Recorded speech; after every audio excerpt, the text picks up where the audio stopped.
That's right. William Broad, who's a great friend of yours and mine, did a lot of experiments where the thoughts of one person affects the physiology of another person. Yes. In fact, he wrote a book that I helped publish called Distant Mental Influence, where he describes 12 of his favorite experiments where Broad sits in the laboratory and someone else is in a studio.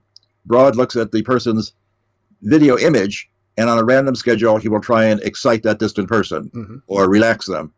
And it's quite systematically demonstrated that when Broad tries to excite them, their heart rate or their galvanic skin response will increase. When he tries to relax them, he'll put them to sleep. In fact, in general, often Broad worked with Marilyn Schlitz, the energetic young researcher at the time.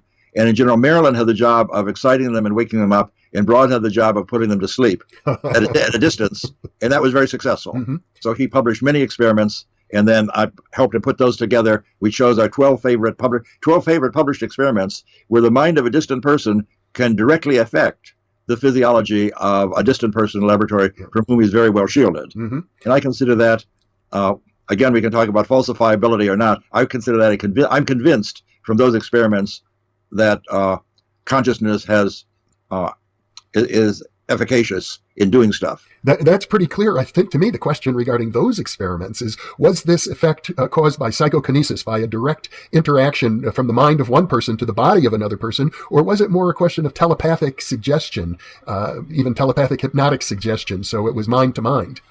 I think that's not known, but for our argument today, that doesn't matter. We're showing that consciousness can do stuff at a distance outside the body, that there's a connection. And the philosophical implications of that fact are so staggering